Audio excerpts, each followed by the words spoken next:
अस्सलाम वालेकुम। क्या हाल है दोस्तों? उम्मीद है तमाम दोस्त अब आप खैरियत से होंगे। अच्छा, आज सैटरडे का दिन है, तो आज हम करने लगे हैं तमाम केजेस की सफाई।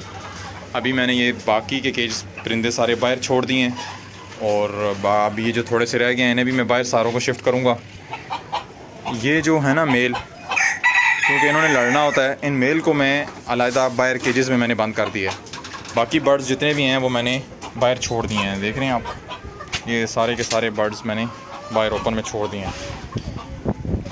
ये फ़िलहाल आज इनको मैंने ओपन में छोड़ दिया बर्ड्स को। अभी महीना आ गया सावन का, तो इस सावन में आपने कोशिश करना है कि पिंजरे आपके बिल्कुल खुश्क होने चाहिए, नमी नहीं होनी चाहिए, क्योंकि ऑलरेडी जो है वो बहुत ज़्यादा नमी है। जो इन्वायरमेंट है, इन्वायरमेंट में नमी बहुत ज़्यादा है, तो इसमें बीमारी आने के बहुत ज़्यादा चांसेस हैं। आपने इस सावन के महीने में अपने बर्ड्स को बहुत बीमारी से बचाना होता है। एंटीबायोटिक का इस्तेमाल कर लें हफ्ते में 1-2 बार। दूसरा ये है कि लाजमन मल्टीविटामिन्स का इस्तेमाल करें ताकि इनके अंदर क़ुव्वत मुदाफ़ियत बढ़े। और दूसरा ये कि पिंजरों में नमी बिल्कुल नहीं होनी चाहिए। मैं देख रहा हूँ कि कुछ मेरे केजेस जो है ना, ये थोड़ा सा पानी, आप ऐसा सिस्टम लगाएं कि पानी केजेस के अंदर ना रखें। हो सके तो जो पानी के बर्तन हैं वो केजेस के बाहर की तरफ लटकाएं ताकि केज के अंदर पानी ना गिरे। तो ये हमारा चावल का छिलका मैं इस्तेमाल करता हूँ। आपने जब भी इस्तेमाल करना है चावल का छिलका इस्तेमाल करें। ये थोड़ा सा कॉस्टली ज़रूर है, लेकिन इसके मैं फ़ायदे आपको बताता हूँ। उसके फ़ायदे बहुत ज़्यादा हैं।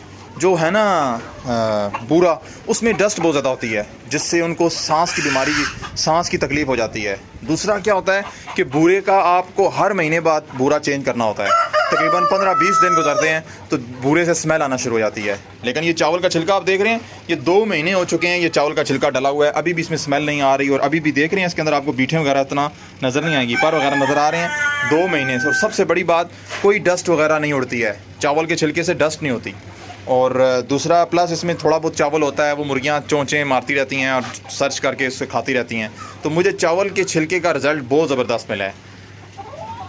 और मैं इससे पहले बूरा इस्तेमाल करता था, तो बूरे से मुझे काफ़ी सारे मसाइल आ रहे थे। एक बार तो मेरा वो पूरे का पूरा मेरा जितना था, सारे के सारे बर्ड्स वो NDIB का शिकार हो गए, क्योंकि उस दफ़ा मैं बूरा बहुत ज़्यादा ले आया डस्ट वाला। और वो डस्ट सारी अभी इनके आपको पता है सांस की नाली बड़ी छोटी सी होती है, तो जब सांस लेते हैं तो सारा वो डस्ट वगैरह अंदर जाती है। तो आपने, अगर आप चावल का छिलका यूज़ करेंगे तो इस तरह के मसाइल का आपको सामना नहीं करना पड़ेगा।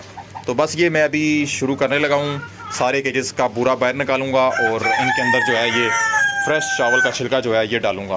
तो मैं यहाँ वीडियो ज़रा पास कर लूँ, सारे बर्ड्स जो हैं बाहर निकाल लूँ, तो फिर मैं इंशाल्लाह आगे का आपसे शेयर करता हूँ। जी, तो ये इस तरह की केजेस देख रहे हैं आप, सारा बूरा बाहर निकल चुका है। अभी 2-3 केजेस का परिंदे सारे के सारे बाहर चले गए हैं, और ये कुछ थोड़े बहुत से रह गए हैं। और इस तरह सारे का सारा आपने बिल्कुल जो है ना साफ़ करना होता है। वो एक खुरचड़ी सी मिलती है, जो नीचे जमी हुई होती हैं, वो भी सारा हटाना होता है आपने, कुछ नीचे जमा ना रहे। बिल्कुल साफ़ करना है कि कोई कीड़ों वगैरह की इस तरह की कोई जगह ना रह गई हो। तो बिल्कुल साफ़ करने के बाद फिर आपने नया बूरा डालना है। तो पहले मैं अभी सारे केजेस का बूरा बाहर निकालूंगा और फिर उसके बाद जो है ना नया बूरा डालूंगा। अभी ये जो परिंदे हैं वो सारे बाहर जा चुके हैं। ये देख रहे हैं, ये सारे परिंदे बाहर एंजॉय कर रहे हैं, और कुछ खाने के लिए मैंने डाला हुआ। मैंने तो बस सफाई करने के बाद इंशाल्लाह बाकी फिर परिंदों को वापस अंदर शिफ्ट करूँगा मैं। जी, तो जनाब ये सारे केजेस हो गए हैं खाली। कोई भी शौक़ है वो बड़ा मुश्किल ही होता है। जिस दिन ये सफाई करनी होती है उस दिन बहुत मुश्किल दरपेश आती है। ये देख रहे हैं इतना सारा ये गंद इन केजेस से बाहर आया है। ये सारे का सारा केजेस से अभी मैंने बाहर निकाला है। अभी इसकी जगह मैंने डालना है नया बूरा। तो ये देख रहे हैं अभी बिल्कुल सारे केजेस साफ़ हो गए हैं। अभी मैं इसमें डालूँगा ये वाला चावल का छिलका नया। जी, तो ये अभी मेरा काम हो गया कंप्लीट। सब में मैंने पूरा शूरा डाल दिया है ये चावल का छिलका। माशाल्लाह सारे बर्ड्स खुश लग रहे हैं इसके अंदर। लेकिन ये है कि काफ़ी मुशक्क़त वाला काम है। जिस दिन मैंने सफाई करनी होती है उस दिन काफ़ी, जिसे कहते हैं ना, मेहनत करनी पड़ती है। पर यह है कि अब 2 महीने तक का पैगाम सर्विस है। तो ये इस तरह अब इंशाल्लाह ये है कि सावन का जो महीना है मेरा अच्छा गुजर जाएगा। सब का ये देख रहे हैं बिल्कुल अब साफ़ बूरा डल चुका है। उम्मीद करता हूँ वीडियो आपको पसंद आई होगी। तो नेक्स्ट वीडियो तक के लिए अल्लाह हाफ़िज़।